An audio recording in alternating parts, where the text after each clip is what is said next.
2031 ആകുമ്പോൾ കേരളത്തിലെ IT രംഗം എന്ത് മാറ്റമാണ് ഉണ്ടാകേണ്ടത്, എന്തെല്ലാം മാറ്റങ്ങൾ നമുക്ക് വരുത്താൻ കഴിയും, എത്ര ലക്ഷം പേർക്ക് നമുക്ക് പുതിയതായി തൊഴിൽ കൊടുക്കാൻ പറ്റും എന്നുള്ളൊരു പേഴ്സ്പെക്റ്റീവ്, ലോങ് ടേം പേഴ്സ്പെക്റ്റീവ് കേരളത്തിൽ ഉണ്ടാകണം. നമ്മൾ പല സ്ഥലത്തും നമ്മൾ നഷ്ടപ്പെടുത്തുന്നത് ഈ ലോങ് ടേം പെർസ്പെക്റ്റീവാണ്. അതനുസരിച്ചുള്ള കൃത്യമായ ആസൂത്രണത്തോടു കൂടി കാര്യങ്ങൾ ചെയ്തുകൊണ്ട് മുന്നോട്ട് പോകാൻ നമുക്ക് കഴിയണം. എല്ലാ രംഗത്തും വേണം. ഇപ്പോൾ സഹകരണ രംഗം കേരളം തകർന്ന് തരിപ്പണമായി കൊണ്ടിരിക്കുകയാണ്, അതിൻ്റെ വിശ്വാസ്യത നശിക്കുകയാണ്. യഥാർത്ഥത്തിൽ ഗവൺമെൻറ്റിന് വളരെ എളുപ്പം ഗൗരവത്തോടു കൂടി ചർച്ച ചെയ്ത് പരിഹാരം ഉണ്ടാക്കാൻ കഴിയുന്ന ഒരു രംഗമാണ്.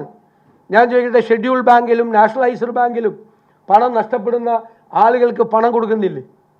എന്തുകൊണ്ട് കേരളത്തിലെ നിക്ഷേപകർക്ക് ഇപ്പോൾ 5 ലക്ഷം രൂപ വരെയാണ് നഷ്ടപ്പെട്ട കൂടെ? 5 ലക്ഷം രൂപ ഇല്ലാന്നും ഫലപ്രദമില്ല. അത് എപ്പോഴാണ്? ലിക്വിഡേഷൻ സ്റ്റേജിലാണ് കൊടുക്കുന്നത്. ലിക്വിഡേഷൻ സ്റ്റേജ് എപ്പോഴാണ്? മകളുടെ കല്യാണത്തിന്, വീട് നിർമ്മിക്കുന്നതിന് വേണ്ടിയിട്ട്, അല്ലെങ്കിൽ പെൻഷനറി ബെനിഫിറ്റ് കൊണ്ടുപോയി കോപ്പറേറ്റീവ് ബാങ്കിലിടുന്ന ആളുകൾ ചോദിക്കുമ്പോൾ പൈസ കൊടുക്കാൻ പറ്റില്ല, ഇത് ലിക്വിഡേഷൻ സ്റ്റേജ് ആകട്ടെ എന്ന് പറഞ്ഞാൽ അതിൻ്റെ വിശ്വാസ്യത എവിടെയാണ് നിൽക്കുന്നത്? ഈ കോപ്പറേറ്റീവ് സെക്ടറിൽ തന്നെ അതിനാവശ്യമായ പൈസ ഉണ്ട്. അതിനുള്ളൊരു കോർപ്പസ് രൂപീകരിച്ച് ഈ ഏത് നിക്ഷേപകനും സംരക്ഷണം കൊടുക്കുമെന്നൊരു ഗവൺമെൻറ്റിന് പറയാനുള്ള വിൽ പവർ ഉണ്ടാകണം, ഇച്ഛാശക്തി ഉണ്ടാകണം. ഈ സംസ്ഥാനത്തെ സഹകരണ മേഖലയിൽ നിക്ഷേപിക്കുന്ന മുഴുവൻ പണത്തിനും ഗ്യാരണ്ടി കൊടുക്കാൻ ഗവൺമെൻറ് തയ്യാറാണ് എന്ന് പറയണം. ഞാൻ പറയുന്നു, UDF അത് പ്രഖ്യാപിക്കും. തെരഞ്ഞെടുപ്പിന് മുമ്പ് UDF അധികാരത്തിൽ വന്നാൽ ഈ സംസ്ഥാനത്തെ മുഴുവൻ നിക്ഷേപകർക്കും നിക്ഷേപക ഗ്യാരണ്ടി ഡിപ്പാർട്ട്മെൻറ്റ് റെക്കമെൻഡ് ചെയ്താൽ മതി. ഈ ബാങ്കിന് നിക്ഷേപകർക്ക് പണം കൊടുക്കാൻ കഴിയുന്നില്ല. എന്തുകൊണ്ടാണ്, എങ്ങനെയാണത് വന്നത് എന്നുള്ളത് വേറെ കാര്യം. ജയിലിൽ പോകേണ്ടവർ ജയിലിൽ തന്നെ പോകണം, ഒരു സംശയമില്ല കാര്യത്തിൽ. പക്ഷെ നിക്ഷേപകൻ്റെ താല്പര്യങ്ങൾ പ്രൊട്ടക്റ്റ് ചെയ്യാൻ കഴിഞ്ഞില്ലെങ്കിൽ ആ മേഖല എങ്ങനെ പിടിച്ചു നിൽക്കും?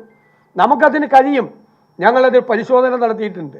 സഹകരണ മേഖലയിൽ നടത്തേണ്ട, അതിദ്രുതം വരുത്തേണ്ട മാറ്റങ്ങളെക്കുറിച്ചുള്ള കൃത്യമായ ധാരണ UDFനുണ്ട്. ഞങ്ങൾ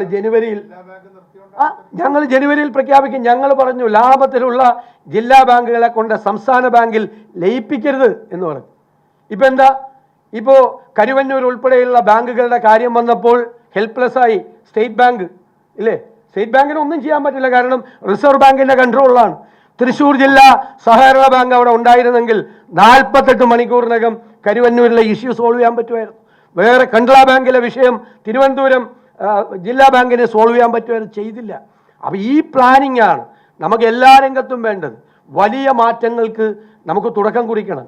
അത് വിദ്യാഭ്യാസ രംഗത്താണെങ്കിലും, ആരോഗ്യരംഗത്താണെങ്കിലും, കാർഷിക രംഗത്തും, സഹകരണ രംഗത്തും, വ്യവസായ രംഗത്തും എല്ലാം സമൂലമായ മാറ്റങ്ങൾക്ക് വേണ്ടിയിട്ടുള്ള കൃത്യമായ പദ്ധതികൾ നമുക്കുണ്ടാകണം.